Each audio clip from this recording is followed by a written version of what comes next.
रवाया।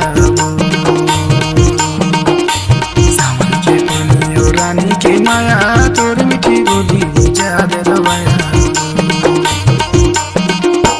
सावन के पानी और दाऊ तोर माया झुलझुले रहना गजा सुहाया रे। सावन के पानी और दाऊ तोर माया झुलझुले रहना गजा सुहाया रे। हरे हाय हरे हाय हरे हरे हाय हरे हाय हरे।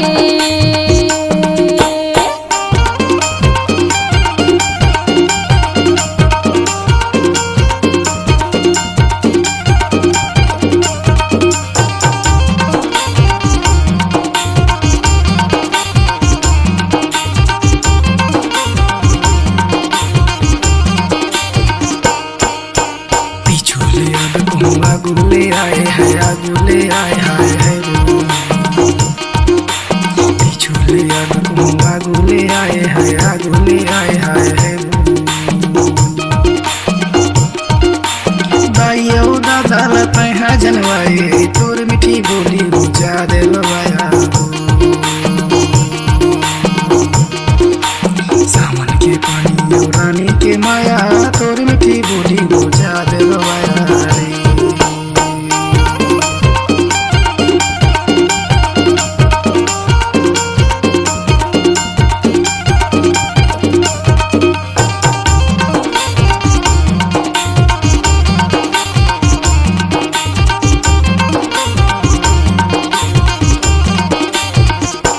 रत्ताला रे गाँव झुलाया दोनों हाथ का झुलाया दोनों हाथ हाय हरी।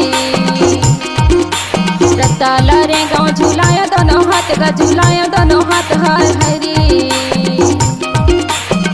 तोर माया के मारे राही च गयो रात का झूल झूल रंगना का जात सुहाया रे।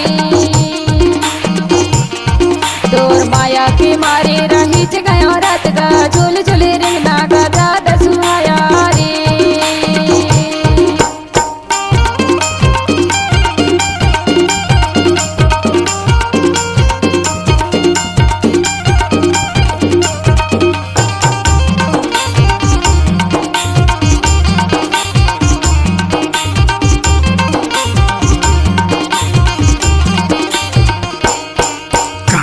माया खवाए गिरिया है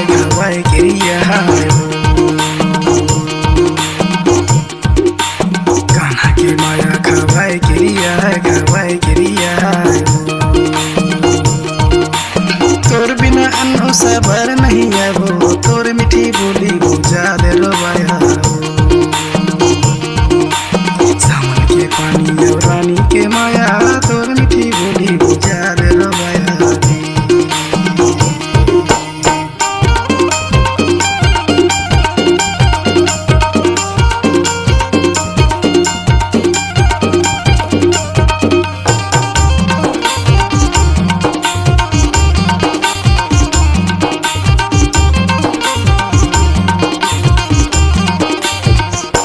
छिन भर के पानी और छिन भर के घाम हाय छिन भर के घाम हाय हरे। छिन भर के पानी और छिन भर के घाम हाय छिन भर के घाम हाय हरे। तोर माया पीरा मा छुड़ के पारान का झूल झूली रंगना का जात सुहाया रे। तोर माया पीरा मा छुड़ के पारान का झूल झूली रंगना का जात सुहाया रे। रानी के माया तोर मीठी बोली बुझा दे रवाया। सावन के पानी और दाऊ तोर माया झुलझुल के रहना गजा सुहाया रे। झुलझुल के रहना गजा सुहाया रे। झुलझुल के रहना गजा सुहाया रे।